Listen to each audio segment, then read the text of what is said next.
ఈ యువగళం సభకి ఆహ్వానించిన జాతీయ అధ్యక్షులు కింజరాపు అచ్చెన్నాయుడు గారికి, రాష్ట్ర తెలుగుదేశం అధ్యక్షులు కింజరాపు అచ్చెన్నాయుడు గారికి, తెలుగుదేశం జాతీయ అధ్యక్షులు శ్రీ నారా చంద్రబాబు నాయుడు గారికి, యువ నాయకులు, తెలుగుదేశాన్ని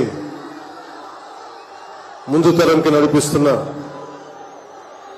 యువ నాయకులు శ్రీ నారా లోకేష్ గారికి, వేదిక పైనున్న తెలుగుదేశం పెద్దలకి, తెలుగు మహిళలకి, తెలుగుదేశం కార్యకర్తలకి, తెలుగుదేశం నాయకులందరికీ పేరు పేరున నా హృదయపూర్వక నమస్కారం. ఈ వేదిక పైన ఉన్న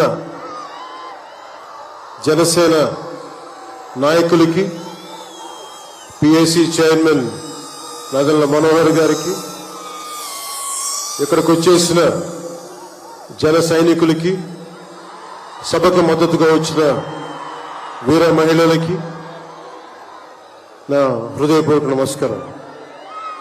మా సోదరులు, సోదర సమానులు శ్రీ నందమూరి బాలకృష్ణ గారికి నా ప్రత్యేక నమస్కారం.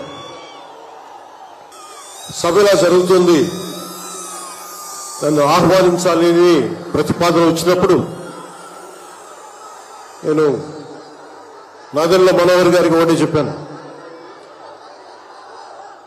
220 రోజుల పైచిలకు పాదయాత్ర చేసి 3000 కిలోమీటర్ల పైగా నడిచి 97 నియోజకవర్గాలు ప్రత్యక్షంగా అక్కడున్న ప్రజల కష్టాలన్నీ, సాధక బాధలు తెలుసుకొని, ఇది లోకేష్ గారి రోజు, ఇది ఆయన రోజున ప్రత్యేకించి ఆయనే ఉండాలి తప్ప ఇంకా వేదిక పైన నేను ఉండడం సబబా అంటే కాదు, మీరు ఖచ్చితంగా ఉండాలి అని లోకేష్ గారు మనస్ఫూర్తిగా నన్ను ఆహ్వానిస్తే 4 దశాబ్దాలు సుదీర్ఘ అనుభవంతో ముఖ్యమంత్రిగా, ప్రతిపక్ష నాయకులుగా శ్రీ నారా చంద్రబాబు నాయుడు గారు ఆహ్వానం మేరకు మనస్ఫూర్తిగా నేను ఈ ఆహ్వానాన్ని మన్నించి ఇక్కడికి వచ్చాను. పాదయాత్ర జగన్ గారి పాదయాత్ర లాంటిది కాదు, ఇది బొగ్గలు మీరే పాదయాత్ర కాదు, ఇది కష్టాలు తెలుసుకున్న పాదయాత్ర, మాటలతో ఉన్న పాదయాత్ర కాదు, చేతలతోటి చూపించే పాదయాత్ర. అలాంటి పాదయాత్రని చేసిన లోకేష్ గారికి మనస్ఫూర్తిగా నా ధన్యవాదాలు తెలుపుకుంటా ఉన్నాను. ఒకసారి నాకు పాదయాత్ర చేస్తున్నప్పుడు చాలా అసూయ ఉంటుంది. నేను నడుద్దామంటే నాకు నడవనిచ్చే పరిస్థితి ఉండదు. పాదయాత్ర వల్ల చాలా అనుభవాలు ఎదురవుతాయి, చాలా మందితో సాధక బాధలు తెలుసుకోవచ్చు, కష్ట సుఖాలు పంచుకోవచ్చు. అలాంటి అవకాశం నాకు లేనందుకు ఈరోజు నాకు చాలా బాధగా. అలాంటి నాకు రాని అవకాశాన్ని లోకేష్ గారు దిగ్విజయంగా చేయటం, పూర్తి చేయడం నాకు చాలా ఆనందంగా ఉంది. మన ఆంధ్రప్రదేశ్ స్ఫూర్తి భారతదేశానికి చాలా కీలకమైనది. ఈ రోజున భాషా ప్రయుక్త రాష్ట్రాలు ఏర్పడ్డాయి అంటే పుట్టి శ్రీరాములు గారి బలిదానం, త్యాగ ఫలితం. ఆయన స్ఫూర్తి వల్ల ఈ రోజున మనకి భాషా ప్రయుక్త రాష్ట్రాలు ఏర్పడ్డాయి. సో భారతదేశానికి మనం చాలా స్ఫూర్తినిచ్చిన నేల ఇది. అలాగే ఐఏఎస్లు, ఐపీఎస్లు ఉమ్మడి ఆంధ్రప్రదేశ్కి రావాలని గుబిళ్ళూరేవారు. ఈ ఐఏఎస్ అకాడమీల్లో, నైనిటాల్లో ఉండే అకాడమీస్లో ప్రతి ఐఏఎస్ అధికారి చెప్పేది ఆంధ్రప్రదేశ్ ఒక మోడల్ స్టేట్, అది అక్కడికి వెళ్ళాలి. ఈ రోజున అలాంటి ఆంధ్రప్రదేశ్ ఎందుకు వెళ్ళకూడదో ఆ మోడల్ కింద అయిపోయింది ఈ జగన్ గారి నాయకత్వంలో. నేను చంద్రబాబు గారు జైల్లో అన్యాయంగా పెట్టినప్పుడు నాకు చాలా బాధ కలిగింది.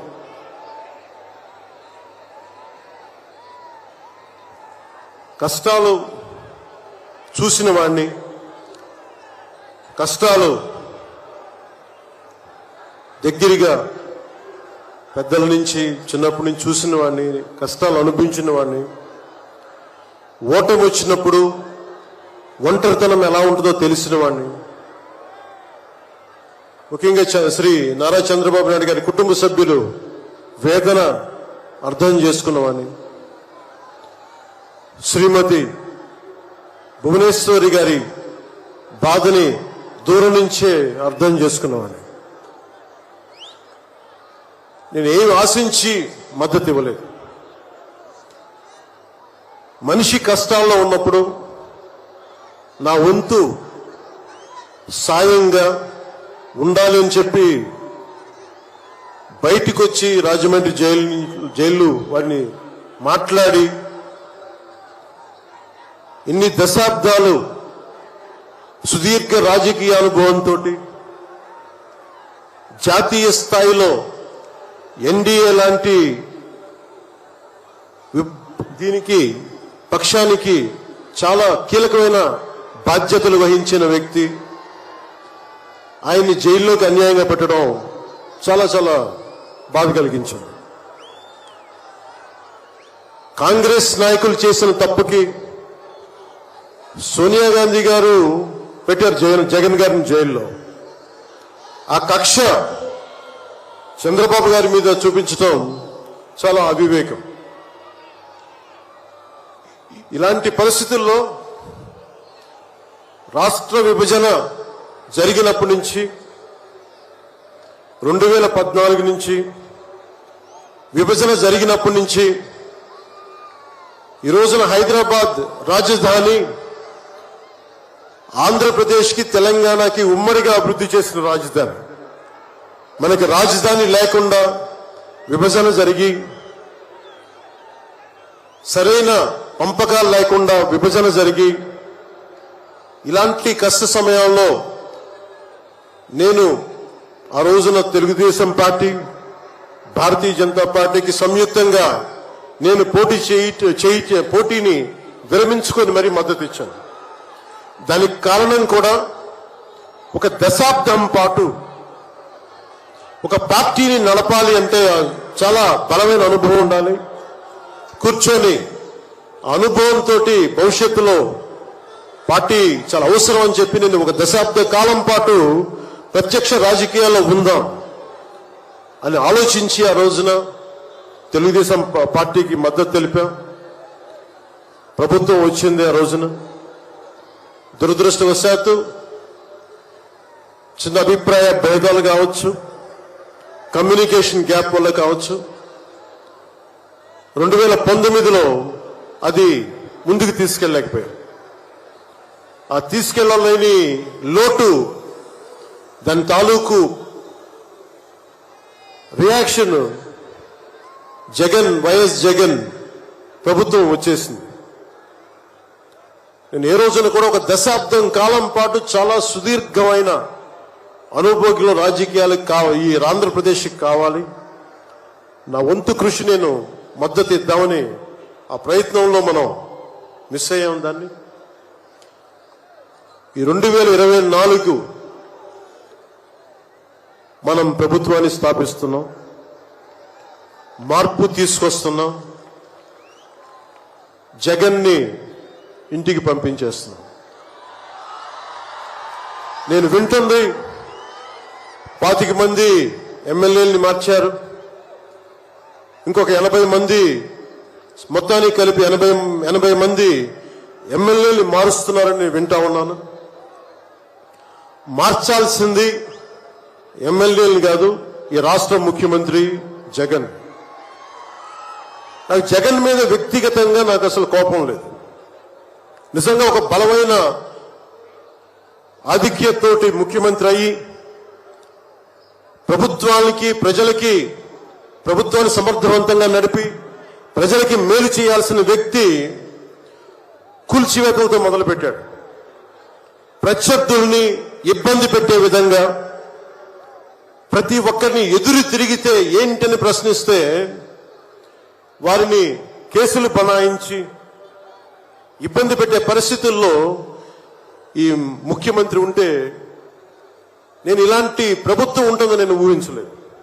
ఆయన స్వయంగా ప్రమాణ స్వీకారానికి నన్ను ఆహ్వానించినప్పుడు వారికి ఒకటే తెలియజేశాను, మీరు చాలా సమర్థవంతంగా పరిపాలించండి, ప్రజలకి మేలైన ప్రభుత్వం ఇవ్వండి, మేము ఒక పార్టీగా ప్రజల పక్షాన్ని వహించి సద్విమర్శే చేస్తాం అని అంటే చెప్పి ఆయనకి నా శుభాకాంక్షలు తెలియజేశాను.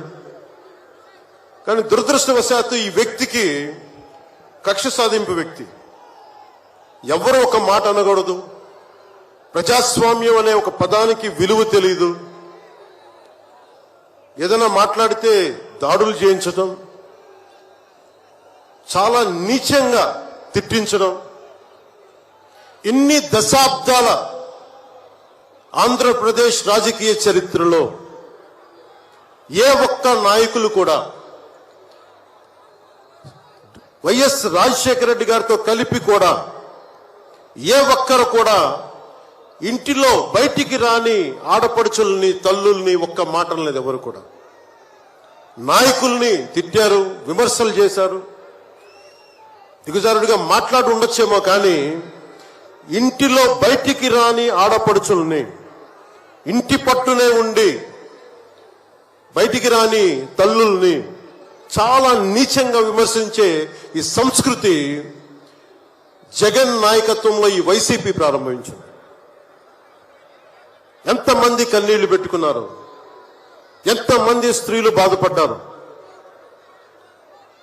ఒకటే అనిపిస్తుంది, వ్యక్తికి అడగాలనిపించినప్పుడు ఇంట్లో ఉన్న తల్లికి చెల్లికే విలువ ఇవ్వనేవాడు మన ఇంట్లో ఉన్న ఆడపడుచులకి ఏం గౌరవిస్తాడు? ఇంట్లో తల్లికి చెల్లికి విలువ ఇవ్వనేవాడు 30,000 మంది ఆడపిల్లలు అదృశ్యం అయిపోతే ఏం పట్టించుకుంటాడు? మొన్న 22 ఒక సంవత్సరంలోనే ఎన్సీఆర్బీ డేటాలో దాదాపు 10,000 మంది ఆడపిల్లలు అదృశ్యం అయిపోయారు ఒక సంవత్సరంలోనే. నేను మాట్లాడుతున్నప్పుడు డేటాతోటే మాట్లాడతాను. 2.5 సంవత్సరాల క్రితం వైసీపీ వాలంటీర్ వ్యవస్థలోని కొంతమంది ఒంటరి మహిళల మీద, ఆడపడుచుల మీద డేటా సేకరిస్తున్నారు. దీని మీద మీరు మాట్లాడండి అని చెప్పి చాలా మంది పెద్ద స్థాయి వ్యక్తులు నాతో మాట్లాడినప్పుడు దాదాపు ఇన్ని వేల మంది 30,000 మంది పైచులకు ఆడవాళ్ళు అదృశ్యమైపోయారు, మీరు మాట్లాడండి అని చెప్పినప్పుడు నేను నమ్మలేదు. కానీ డేటా తెప్పించుకొని చూస్తే నేను గళమెత్తినప్పుడు వైసీపీ వాలంటీర్ వ్యవస్థ మీద ఆ రోజున ప్రత్యేకించి చెప్పాను, యువతకి ఉద్యోగాలు వస్తే చాలా ఆనందించేవాడిని. కానీ కొద్దిమంది వాలంటీర్స్ చేసే ఈ విధానాల వల్ల ఒంటరి మహిళలు, ఒంటరి ఆడవాళ్లు, భర్త లేని వారు చాలా అన్యాయాలకు గురవుతూ ఉంటే అన్నింటికి తెగించి నేను ఎప్పుడు గొంతెత్తినా ఓట్లుని బేస్ చేసుకొని మాట్లాడను, మార్పుని బేస్ చేసుకొని మాట్లాడతాను, మార్పుని ఆధారం చేసుకొని మాట్లాడతాను. వారాహి యాత్రలో ఆ రోజు ప్రారంభిస్తే నా మీద విపరీతమైన దాడులు జరిగినాయి, విపరీతమైన విమర్శలు, కువిమర్శలు అన్నిటినీ భరించాం. చివరికి విశాఖపట్నంలో కూడా నేను ఎయిర్పోర్ట్ నుంచి మనకి పార్టీ కార్యక్రమాలకు వస్తూ ఉంటే పోలీసుల చేత నన్ను రానివ్వకుండా చేసి, ప్రజలు నమస్కారం చేస్తుంటే ప్రతి నమస్కారం చేయడానికి కూడా ఒక ఉన్నత స్థాయి అధికారి చాలా నీచంగా మాట్లాడి కూర్చోమని చెప్పే స్థాయికి వెళ్ళిపోయింది ప్రభుత్వం. పొరపాటు ఆయన పక్కనే స్టాండింగ్ ఇన్స్ట్రక్షన్స్ వస్తా ఉన్నాయి అధికారికి. పొరపాటు ఆయనకి స్పీకర్ ఫోన్ నొక్కకపోయింది అధికారి మాట్లాడుతూ ఉంటాయి. మనందరికీ తెలిసిన మాట్లాడితే అన్నిటికీ అన్ని శాఖలకి మంత్రి అయిన ఒక పెద్ద మనిషి ఆయన గొంతు వినిపిస్తా ఉంది. ముందుకు వెళ్ళనివ్వకండి, కూర్చోబెట్టండి, ఇవన్నీ మాట్లాడుతూ ఉన్నారు ఆయన. నాలాంటి వాడికే ఇలాంటి ఇబ్బందులు వస్తే సగటు మనిషికి ఎలా ఉంటుందో మీరు ఆలోచించండి. సుదీర్ఘమైన అనుభవం ఉన్న శ్రీ చంద్రబాబు గారికే ఇలాంటి పరిస్థితులు వచ్చినప్పుడు సగటు మనిషికి ఎలా ఉంటుంది? చాలా అనుభవజ్ఞులైన ఒక్కొక్క సీనియర్ నాయకులకే ఇలాంటి పరిస్థితులు ఉంటే రేపొద్దున భవిష్యత్తులో ఇంకొక మారు వైసీపీ ప్రభుత్వం వస్తే ఎవ్వరూ ఇళ్లలో ఉండలేరు, ఆంధ్రప్రదేశ్లో ఉండలేరు, పెట్టుబడులు రావు. ఇవన్నీ మారాలి. నేను 2021లో ఇప్పటం సభలో వైసీపీ వ్యతిరేక ఓటు చీలనివ్వను. దానికి నాకేదో అద్భుతాలు జరుగుతాయని కాదు, కానీ నిజంగా యువత భవిష్యత్తును దృష్టిలో పెట్టుకొని, మహిళల భద్రతను దృష్టిలో పెట్టుకొని, మనకి వ్యాపారస్తుల పెట్టుబడులను దృష్టిలో పెట్టుకొని, సంక్షేమాన్ని దృష్టిలో పెట్టుకొని ఈ వైసీపీ ప్రభుత్వం మారాలి. వైసీపీ వ్యతిరేక ఓటు అన్ని కలిపి ఏకతాటిపై ఒక ప్లాట్ఫామ్ పైన రావాలని చెప్పి ఆ రోజు నేను కన్నా కోరిక, నా ఆలోచన ఈ రోజున మన ఉత్తరాంధ్రలో యువగలంలో ఈ విధంగా కనిపిస్తున్నప్పుడు ఒకవైపు తెలుగుదేశం నాయకులు, ఇంకోవైపు జనసేన నాయకులు, దానికి మద్దతుగా మీరందరూ రావడం నాకు నిజంగా చాలా ఆనందం కలిగిస్తుంది. మనం ఈ రోజున ప్రారంభించిన యాత్ర, ఈ రోజున ప్రారంభిస్తున్న ఈ క్షణాలు ఆంధ్రప్రదేశ్ భవిష్యత్తుని నిర్దేశించే క్షణాలు. ఆంధ్రప్రదేశ్ భవిష్యత్తుని మనకి చాలా బలంగా నిర్దేశించే క్షణాలు. ఈ రోజున నేను భారతీయ జనతా పార్టీ, నరేంద్ర మోదీ గారి నాయకత్వంలోని భారతీయ జనతా పార్టీ అలయన్స్ లో ఉండి కూడా అందరూ అనుకుంటా ఉన్నారు, ఎలాగ మాట్లాడావు, మోసం చేశావు భారతీయ జనతా పార్టీ. చాలా మంది కొంతమంది మాట్లాడుతూ ఉంటే వైసీపీ నాయకులు, వారందరికీ నేను సభాముఖంగా తెలియజేస్తున్నాను, ఆంధ్రప్రదేశ్ పరిస్థితులు ప్రత్యేకంగా నేను జాతీయ స్థాయి నాయకులకు వివరించాను. వారికి వివరించి నాకు వేరే దారి లేదు. నాకు రోడ్డు మీద తిరుగుదామంటే కేసులు పెడతా ఉన్నారు, ప్రజాస్వామ్యబద్ధంగా గళం విప్పుదా ఉంటే కేసులు పెడతా ఉన్నారు, వ్యవస్థల్ని నిర్వీర్యం చేస్తా ఉన్నారు. ఒక చిన్నపాటి సినిమా టికెట్లకు కూడా కూర్చోబెట్టి మొత్తం చీఫ్ సెక్రటరీ దగ్గర నుంచి ఎంఆర్ఓల దాకా వాడి ప్రజా వ్యవస్థలను దుర్వినియోగం చేస్తా ఉన్నారు. నాలాంటి వాడికి సమస్యలు ఉన్నప్పుడు భవిష్యత్తులో ఆంధ్రప్రదేశ్ అంధకారానికి గురవుతుంది. దయచేసి మీరు ఈ గఠబంధన్ని, ఈ పొత్తుని మీరు మనస్ఫూర్తిగా మీ బ్లెస్సింగ్ కావాలి అని చెప్పి నేను అమిత్ షా గారికి తెలియజేశాను. వారు ఎంతవరకు ఒప్పుకుంటారో నాకు తెలియదు, కానీ నా మొదటి ఆఖరి ప్రయత్నం కూడా ఆంధ్రప్రదేశ్ భవిష్యత్తు బాగుండాలి అంటే ఎక్కడి నుంచి మనుషులు రారు, మన భవిష్యత్తుని మనమే నిర్మించుకోవాలి, మనమే కొట్లాడాలి. అలాంటి ఆంధ్రప్రదేశ్ భవిష్యత్తుకి వైసీపీకి నాయకులు అందరని చెప్పట్లేదు, కానీ గూండాగర్దీ చేసేవాళ్ళు, క్యారెక్టర్ అసాసినేషన్ చేసేవాళ్ళు, ఆడపడుచుల్ని అగౌరవపరిచేవాళ్ళు, వీరందరికీ సభాముఖంగా చెప్తున్నాం, ఇది ఈ రోజున మేము ఎన్నికల పొత్తు చాలా కీలకమైంది. మనం కనుక ఈ పొత్తు పెట్టుకోకపోతే భవిష్యత్తులో రోడ్ల మీదకొచ్చి కర్రలు కత్తులు పట్టుకొని వైసీపీ గూండాలతో కొట్టాడాల్సి వస్తుంది. నేను కేంద్రంలో ఇదే చెప్పాను. ఈ రోజున కనుక మనం ఈ పొత్తును పెట్టుకోకపోతే నాతో సహా వైసీపీ గూండాలని ఎదుర్కోవడానికి ఓ కర్రో కత్తో పట్టుకొని మేము కూడా రోడ్ల మీదకి వచ్చి మేము వీధి గొడవలు క్రియేట్ చేసుకు మేము వచ్చి రక్షించుకోవాల్సి వస్తుందని చెప్పి నేను ప్రత్యేకించి కేంద్ర నాయకత్వానికి చెప్పాను. ఎందుకంటే భవిష్యత్తులో ఇంకొకసారి వైసీపీ వస్తే నేను 2019లో కూడా చెప్పాను, ప్రతి కొండని కోనని వీళ్ళు దోచేసుకుంటారని. వీరికి ప్రజాస్వామ్యం మీద గౌరవం లేదు వీరికి. అందుకని ప్రత్యేకించి ఈ పొత్తుని సాధ్యమైనంత ఎక్కువ కాలం ఉంటే ఆంధ్రప్రదేశ్ భవిష్యత్తు నిలదొక్కునే వరకు ఇది ఉండాలి పొత్తుని మనస్ఫూర్తిగా నేను ఆకాంక్షిస్తున్నాను. నేను భవిష్యత్తు నేను కూర్చునేది రోడ్లు కానీ సోదరులు లోకేష్ గారు చెప్పారు, జనసేన ఆలోచన విధానంతో మేమందరం మాట్లాడుకున్నాం. భవిష్యత్తులో ఉమ్మడి మేనిఫెస్టో కూడా రిలీజ్ చేస్తాం.